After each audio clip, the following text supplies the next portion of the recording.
Mes chers frères et sœurs, aujourd'hui avec l'aide d'Allah Tabarak wa Ta'ala, on va parler des péchés en secret. Des péchés en secret. Malheureusement, nombreux sont ceux et celles qui, lorsqu'ils se retrouvent seuls, il est à l'abri du regard de ses parents, ou de son épouse, ou des gens qui sont avec lui, qui vivent avec lui chez lui. Ils sont nombreux, dès qu'ils se retrouvent seuls, à être en roue libre. Tout de suite, les premiers réflexes, c'est d'utiliser les écrans à mauvais escient. La tablette, l'ordinateur, le téléphone.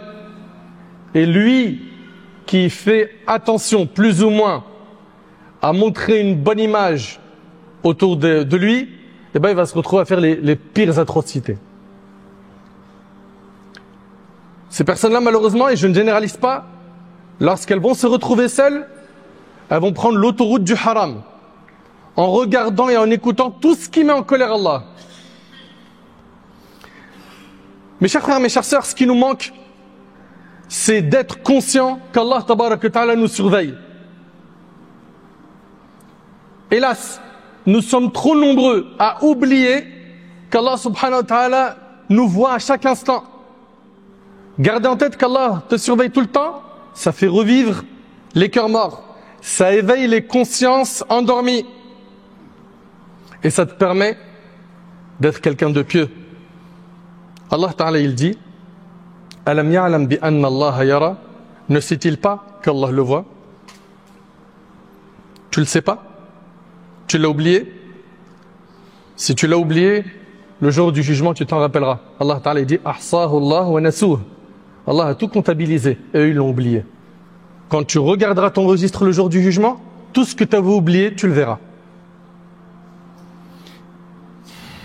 Être conscient qu'Allah te surveille, c'est le fait de se rappeler constamment et d'avoir la certitude que le Très-Haut Azza wa Jal te regarde à chaque instant, t'observe. Il sait ce que tu fais en public et en secret. Le croyant doit faire le nécessaire pour adorer Allah Tabarak wa Ta'ala de la meilleure des manières.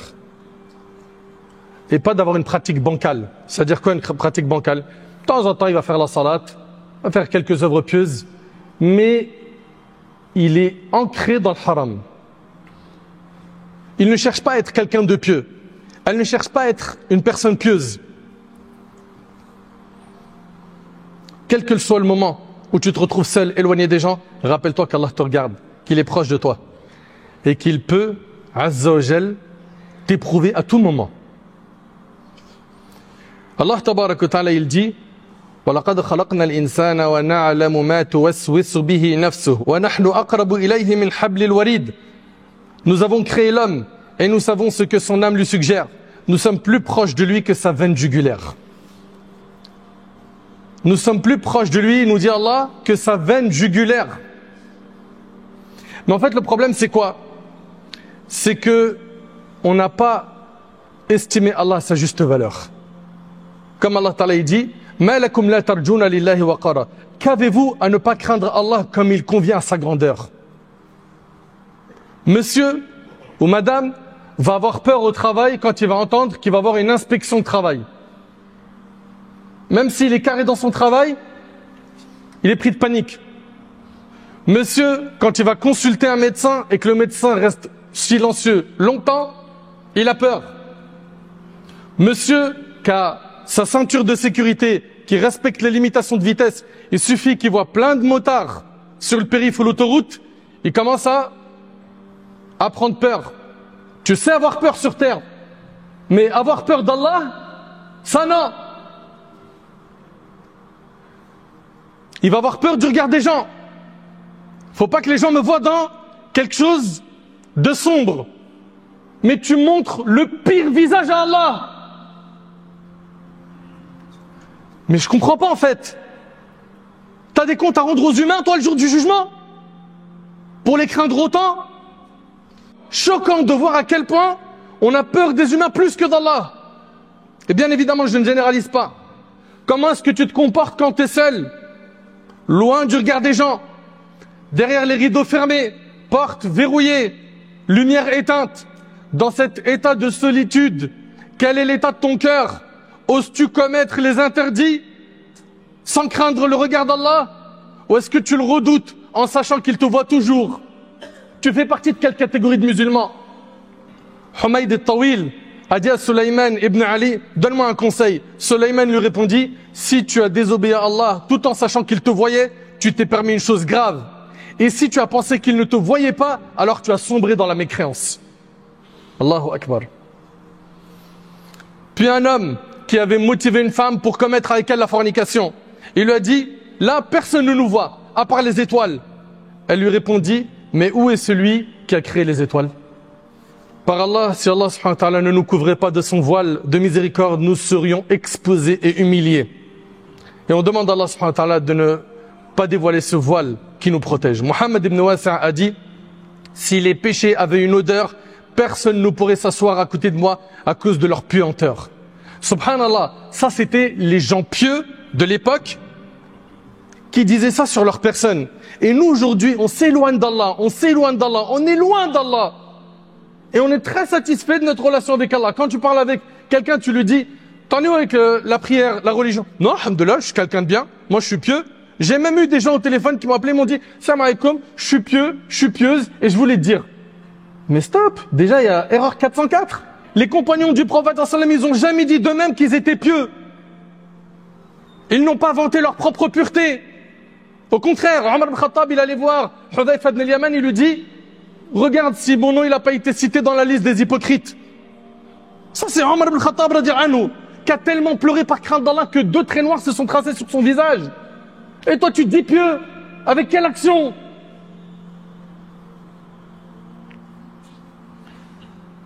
Si l'un de nous pense à la proximité d'Allah, qu'il est proche de nous, qu'il a la connaissance de notre état, qu'il a un pouvoir total sur sa création, il ne désobéirait jamais à son Seigneur. On demanda à Al-Junayd, rahimahullah, par quoi peut-on se préserver du regard interdit? On a plein de gens aujourd'hui qui, quand ils vont se retrouver avec leur smartphone, allez c'est parti. Et jusqu'à ce qu'ils se sont abonnés à des comptes où ils regardent du haram, où ils écoutent du haram. Leurs yeux sont habitués à ce haram. Ils y trouvent un plaisir. Eh bien écoute bien, on a demandé à Al-Junayd, par quoi peut-on se préserver du regard interdit? Il répondit, en sachant que le regard d'Allah sur toi précède ton propre regard sur ce que tu observes. Garde en tête mon frère, garde en tête ma soeur, que quand tu es en train de regarder quelque chose de haram, ou d'écouter quelque chose de haram, faire quelque chose de haram, ce que tu es en train de regarder là, pendant que tu le regardes, sache qu'Allah subhanahu wa ta'ala à ce moment-là il te voit. T'as pas honte? Ça te fait rien? Et si tu meurs dans cet état, le prophète n'a-t-il pas dit qu'on serait ressuscité de la même manière dont on est mort? T'aimerais être ressuscité en train de regarder de la pornographie devant ton Seigneur? C'est ça que t'aimerais? En train de regarder des clips orduriers, en train de rouler un joint, en train de voler de l'argent à quelqu'un? T'aimerais être ressuscité de cette manière? Mais il faut avoir un cœur de pierre pour souhaiter ça. Allah tabarak wa ta'ala il dit وَأُزْلِفَتِ الْجَنَّةُ لِلْمُتَّقِينَ غَيْرَ بَعِيدٍ هَذَا مَا تُوعَدُونَ لِكُلِّ أَوَّابٍ حَفِيظٍ مَنْ خَشِيَ الرَّحْمَنَ بِالْغَيْبِ وَجَاءَ بِقَلْبٍ مُنِيبٍ ادْخُلُوهَا بِسَلَامٍ ذَلِكَ يَوْمُ الْخُلُودِ لَهُمْ مَا يَشَاءُونَ فِيهَا وَلَدَيْنَا مَزِيدٌ. Le paradis sera rapproché à proximité des pieux. Vous avez remarqué à chaque fois que Allah Ta'ala parle du paradis, il parle des pieux. Allahumma ja'alna minhum ya Rabb. À chaque fois qu'Allah il parle du paradis, il parle des pieux. C'est les pieux qui accèdent au paradis. Les pieux c'est qui? C'est ceux qui savent tirer le frein à main du haram. C'est pas des anges infaillibles, mais ce sont des gens qui se battent chaque jour pour être meilleurs. C'est ceux qui font l'obligatoire et qui délaissent l'interdit. C'est ceux qui ne se retrouvent pas dans les endroits qu'Allah déteste. Le paradis sera rapproché à proximité des pieux et on leur dira, voilà ce qui vous a été promis pour celui qui revient incessamment vers Allah et respecte les prescriptions divines, celui qui craint le miséricordieux sans le voir. Celui qui craint le miséricordieux sans le voir et qui vient à lui avec un cœur repentant. Entrez au paradis, préservés de tout mal et en toute sécurité. Voici le jour de l'éternité. Ils y obtiendront tout ce qu'ils voudront. Et il y a auprès de nous davantage encore. Ceux qui seront au paradis Les pieux, c'est ceux qui craignaient Allah, qui, quand ils étaient seuls, ils savaient qu'Allah tabarak wa ta'ala les regardait à chaque instant. Mes chers frères, mes chères sœurs, rappelle-toi que le jour du jugement, on sera questionné. Rappelle-toi que le jour du jugement, on sera questionné. Allah tabarak wa ta'ala, il dit فَوَرَبِّكَ لَنَسْأَلَنَّهُمْ أَجْمَعِينَ عَمَّا كَانُوا يَعْمَلُونَ. Par ton Seigneur, nous les interrogerons tous sur leurs agissements. Comment se fait-il que tu as plus peur des gens que d'Allah? Allah Ta'ala il dit يَسْتَخْفُونَ مِنَ النَّاسِ وَلَا يَسْتَخْفُونَ مِنَ اللَّهِ وَهُوَ مَعَهُمْ إِذْ يُبَيِّتُونَ مَا لَا يَرْضَى مِنَ الْقَوْلِ وَكَانَ اللَّهُ بِمَا يَعْمَلُونَ مُحِيطًا. Ils se cachent des gens, mais ils ne se cachent pas d'Allah, alors qu'il est avec eux lorsqu'ils tiennent en secret des propos qu'ils n'agréent pas. Et Allah cerne parfaitement ce qu'ils font. Mon cher frère, ma chère sœur, ne regarde pas la petitesse du péché, mais regarde l'immensité de celui que tu es en train de désobéir. Prenez garde aux péchés mineurs, comme a dit le prophète sallallahu alayhi wa sallam, car leur exemple est celui de personnes qui se sont installées dans le creux d'une vallée. L'un apporte un morceau de bois, puis un autre en apporte un autre, jusqu'à ce qu'ils puissent cuire leur pain. De même, les péchés mineurs, s'ils s'accumulent, finissent par détruire celui qui les commet. C'est rapporté par l'imam Ahmad. Et d'après Ghaylan, Anas ibn Malik radiyallahu anhu a dit, écoutez bien, Anas ibn Malik radiyallahu anhu, à son époque, il dit, certes, vous faites des choses qui sont à vos yeux plus fines qu'un cheveu. Mais que nous, à l'époque du prophète sallam, les compagnons à l'époque du prophète sallam, il dit quoi? Nous comptions ces choses parmi les choses qui font tomber dans la perdition. Mais si Anas aujourd'hui, radiyallahu anhu, il venait et il voyait ce qu'on faisait dans notre époque, qu'est-ce qu'il dirait? Mohammed ibn Sirin, rahimahullah, il a dit, par Allah, je ne pleure pas pour un péché que j'ai commis, mais je pleure pour un péché que je considérais comme insignifiant alors qu'il est immense auprès d'Allah. C'est ça qui nous manque en fait. C'est d'estimer Allah à sa juste valeur. Qu'est-ce que tu vas dire à Allah quand tu comparaîtras devant lui? Qu'il t'appellera par ton nom. Tu sauras que c'est de toi dont il s'agit. Et que tu traverseras les gens pour le jugement, pour te présenter à Allah subhanahu wa ta'ala. Qu'est-ce que tu vas dire au maître ce jour-là? Sache une chose, c'est que les péchés que tu fais en secret sont la cause de l'affaiblissement de la foi. Et les bonnes actions que tu fais en secret sont la cause du raffermissement de ta foi. Enregistre ça. Les péchés que tu fais en secret, c'est ce qui est en train de te détruire aujourd'hui. Tu te sens mal? C'est pas comment remonter la pente? C'est normal, tu as un double visage. Quand tu es avec les gens, tu montres Zahma, t'es pieux. Et quand tu es tout seul, tu montres à Allah le pire des visages. Les péchés en secret, retiens, c'est ce qui détruit la foi. Et les bonnes actions secrètes, c'est ce qui raffermit la personne jusqu'à ce qu'elle rencontre Allah subhanahu wa ta'ala. Saute cela. Quel moment délicieux lorsque le serviteur savoure les paroles d'Allah. Il lit le Coran, il récite le Coran. C'est un instant de sincérité où aucun œil ne te voit, aucune oreille ne t'entend. Et nul ne sait ce que tu fais si ce n'est Allah subhanahu wa ta'ala. Vous savez, le cheikh Mohammed Mukhtar al-Shanqiti, ce grand savant, il rapporte, je me souviens d'une discussion avec mon père, qu'Allah lui fasse miséricorde, sur la possibilité de réciter le Coran en une nuit. Je l'ai poussé avec insistance à me répondre. Et il a dit, écoutez attentivement s'il vous plaît. Là, on ne parle pas des compagnons. Cheikh Mohammed Mukhtar al-Shanqiti, c'est un contemporain. Il parle de son père, rahimahullah. Qu'est-ce qu'il dit? Il dit qu'il a posé la question à son père, sur quoi? Sur la possibilité de réciter le Coran en une nuit. Je l'ai poussé avec insistance à me répondre et il a dit, par Allah mon fils, je sortais de la mosquée après la prière du Isha et je commençais la prière de la nuit, Qiyamul Layl, les prières nocturnes. Et dans une seule raka'a, je ne me rendais compte de rien avant d'arriver à la fin du Coran à l'aube. Est-ce que vous entendez ce que je suis en train de dire là? En une raka'a, il a lu 600 pages du Coran. Pourquoi? Il était tellement absorbé par la beauté du Coran. Nous, on en est où, nous, quand on est seul? Pourquoi est-ce que quand on est seul, à l'abri du regard des gens, on a un comportement diabolique? Pourquoi? Pourquoi est-ce qu'on est comme ça? Subhanallah. Il lit le Coran en entier en une unité de prière. Il dit, tant je me délectais de cette conversation, de cet échange qu'il avait avec son Seigneur Azza wa Jal qui était intense. C'est un plaisir dont la douceur est inconnue, sauf de celui qui l'a goûté. Mais vous remarquerez une chose, quand on est seul, malheureusement, illa man rahimallah, sauf ceux à qui Allah a fait miséricorde, et je ne généralise pas, on a plus tendance à aller vers le mal que vers les bonnes actions. Pourquoi quand tu es seul, tu ne profites pas pour faire des doigts, évoquer Allah, lire le Coran, le méditer? Wallahi al-azim, tu veux changer, tu as le livre d'Allah. Lis-le, médite-le. C'est un trésor. Mais non, je préfère m'abrutir avec des snaps, avec des shorts, des TikTok, à regarder ce qui se passe sur Twitter. Mais augmenter ma foi, m'occuper de ma personne, non. Le prophète sallallahu alayhi wa sallam, dans le hadith de Zubayr ibn al-Awwam radiyallahu anhu, a dit: celui d'entre vous qui peut garder une action pieuse, secrète, qu'il le fasse. Et dans un hadith, le prophète sallallahu alayhi wa sallam a dit: inna Allah yuhibbul abd at-taqi al-ghani al-khafi. Le prophète sallallahu alayhi wa sallam a dit: Allah aime le serviteur pieux, riche du cœur et discret. Fais des bonnes actions de manière discrète. Parraine un orphelin, dis-le à personne. Donne à la mosquée, dis-le à personne. Lève-toi la nuit, fais qiyam lil, quelques rak'at, lis le Coran sans le dire aux gens. Pourquoi? Pour garantir que tu as fait ça avec sincérité, qui est personne à part Allah qui ait connaissance de cette action. Le hadith de Thawban qui est rapporté par Ibn Majah, il mérite toute notre attention. Regardez ce qu'il dit le hadith. Le prophète sallallahu alayhi wa sallam a dit: certes, je connais des gens de ma communauté qui viendront le jour du jugement avec des actes comme la montagne de Tehama, qu'Allah rendra comme de la poussière éparpillée. Il y a des gens qui vont venir le jour du jugement, ils ont fait des montagnes de hasanat, de bonnes actions.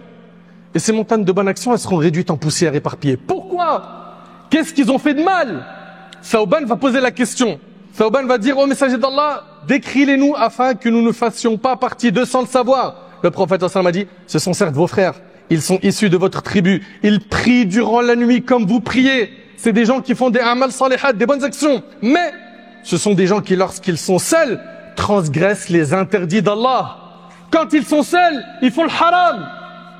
Leurs montagnes de bonnes actions seront réduites en poussière éparpillée. Veux-tu être de cela?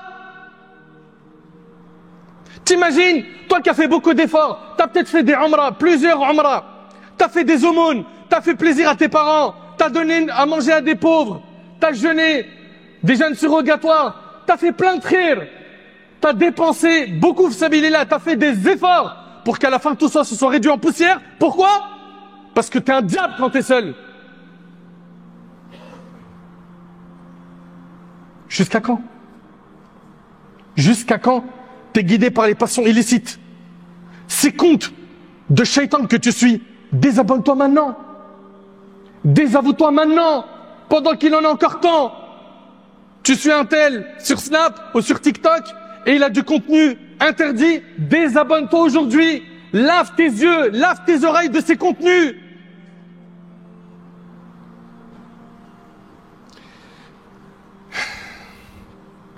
Les péchés commis en secret sont une cause de privation des actes d'obéissance.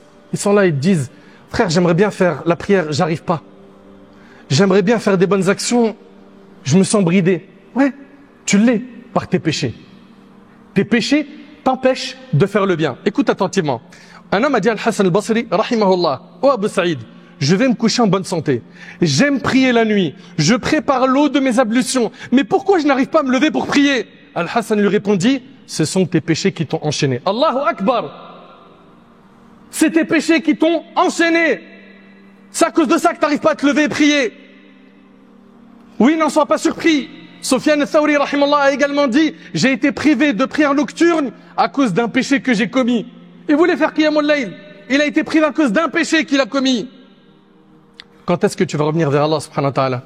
Quand est-ce que tu vas faire les comptes de tes actions? Toi qui as l'habitude de faire les comptes tous les jours de ce qui reste dans tes comptes bancaires. Tous les jours, il n'y a pas un jour qui passe sans que tu consultes toutes tes applications pour voir t'en es où dans les dépenses. C'est quoi les prélèvements qui arrivent? Mais pourquoi tu fais pas la même chose pour tes bonnes et mauvaises actions? Est-ce que tu crois que tu vas vivre éternellement? Dans son livre At-Tabsira, Ibn al-Jawzi rahimahullah, il raconte l'histoire de Tawba ibn Simma. Il dit que cet homme-là avait l'habitude de faire le bilan de ses actions de manière rigoureuse. Un jour, alors qu'il était en train de calculer son âge, il découvrit qu'il avait atteint 60 ans. Puis il calcula le nombre de jours dans sa vie et trouva qu'il avait vécu 21 500 jours. Pris de panique, il s'écria « Malheur à moi, vais-je rencontrer mon Seigneur avec 21 500 péchés ?» Ça, c'est dans le cas où il a fait un seul péché par jour. Tu réalises? Et que dire alors si chaque jour j'ai accumulé des milliers de fautes? Il s'effondra ensuite, évanoui sous le poids de cette réflexion. Lorsqu'il a repris connaissance, il a rendu l'âme. Il est mort. Ceux qui étaient présents entendirent alors une voix dire « Quelle course rapide vers les plus hauts degrés du paradis Al-Firdaus !» Reviens vers Allah. Et en revenant vers Allah, Allah te facilitera la voie de la piété. Je sais que dans ta tête, tu te dis, revenir à la religion, j'aimerais, mais c'est trop dur. Non, Wallah, c'est pas dur. Et là, c'est une touche d'espoir. Et mes chers frères, mes chères sœurs, Wallah, je vous parle avec beaucoup d'amour. C'est jouable, c'est pas difficile. Surtout vous les jeunes, qui pensez que c'est impossible, à votre âge, d'être quelqu'un de sérieux. Non, c'est possible. Si autour de vous, tout le monde prend le mauvais chemin, vous nagez à contre-courant. Et soyez des leaders dans le bien. Montrez la bonne voie aux gens. Soyez forts. Ne vous laissez pas influencer dans le mal. Allah tabarak wa ta'ala, il dit, je suis à l'égard de mon serviteur selon ce qu'il pense de moi. Et je suis avec lui là où il m'évoque. Allah se réjouit plus du repentir de son serviteur que l'un d'entre vous retrouvant sa monture égarée dans le désert. Celui qui s'approche de moi d'un empan, je m'approche de lui d'une coudée. Et celui qui s'approche de moi d'une coudée, je m'approche de lui d'une brasse. Et celui qui se dirige vers moi en marchant, je m'approche de lui avec empressement. C'est-à-dire quoi? Tu fais un pas vers Allah, Allah t'ouvrira plusieurs portes qui mènent à lui. Il va te faciliter la voie du repentir. Allah tabarak wa ta'ala, il dit إِلَّا مَنْ تَابَ وَآمَنَ وَعَمِلَ عَمَلًا صَالِحًا فَأُولَٰئِكَ يُبَدِّلُ اللَّهُ سَيِّئَاتِهِمْ حَسَنَاتٍ وَكَانَ اللَّهُ غَفُورًا رَحِيمًا. Sauf ceux qui se repentent. Regarde si tu te repens ce qui va t'arriver. Écoute bien. Sauf ceux qui se repentent, croient et accomplissent des œuvres pieuses, ceux-là, ceux qui se sont repentis, qui ont fait des bonnes actions, Allah il dit, ceux-là, Allah changera leurs mauvaises actions en bonnes. Tu te repens sincèrement, Allah il changera tes mauvaises actions en bonnes. Tu m'entends? Tu te repens sincèrement, Allah il change tes mauvaises actions en bonnes. Et pour finir, écoute ce hadith. Le prophète sallam a dit, le diable a dit, regardez le diable, il a dit quoi Allah? Je le jure par ta puissance, ô Seigneur, je ne cesserai d'égarer tes serviteurs tant que leurs âmes sont dans leur corps. Et le Seigneur a répondu, je le jure par ma puissance et ma majesté, je ne cesserai de leur pardonner tant qu'ils me demanderont pardon. Et le hadith est rapporté par l'imam Ahmed. Tant que tu demanderas pardon de manière sincère, Allah il te pardonnera. Te soucie pas du nombre de tes péchés. Ne te dis surtout pas, moi j'en ai trop fait, c'est impossible qu'Allah me pardonne. Ne pense pas que tes péchés sont plus grands que la miséricorde d'Allah. Ne pense pas ça. Mais par contre, il faut que tu cesses immédiatement les péchés que tu fais en secret. Et honte de désobéir à Allah en secret, tout en sachant qu'il te voit à chaque instant. Et si tu oublies ces péchés-là, sache que le jour du jugement, on te les rappellera. Tu auras ton livre. Allah subhanahu wa ta'ala dit, le jour où l'homme se rappellera. Mais à quoi lui servira de se rappeler ce jour-là? Ça sera trop tard. Tu es encore en vie, œuvre, repens-toi, vis comme un bon musulman pieux et demande à Allah qu'il te donne la force et qu'il t'assiste dans ce sens et il te facilitera. Qu'Allah tabarak wa ta'ala nous pardonne nos manquements, qu'Allah subhanahu wa ta'ala fasse de nous des pieux, qu'Allah azza wa jalla nous accorde une bonne foi, qu'Allah subhanahu wa ta'ala nous rend clairvoyants, qu'Allah subhanahu wa ta'ala fasse de nous des pieux.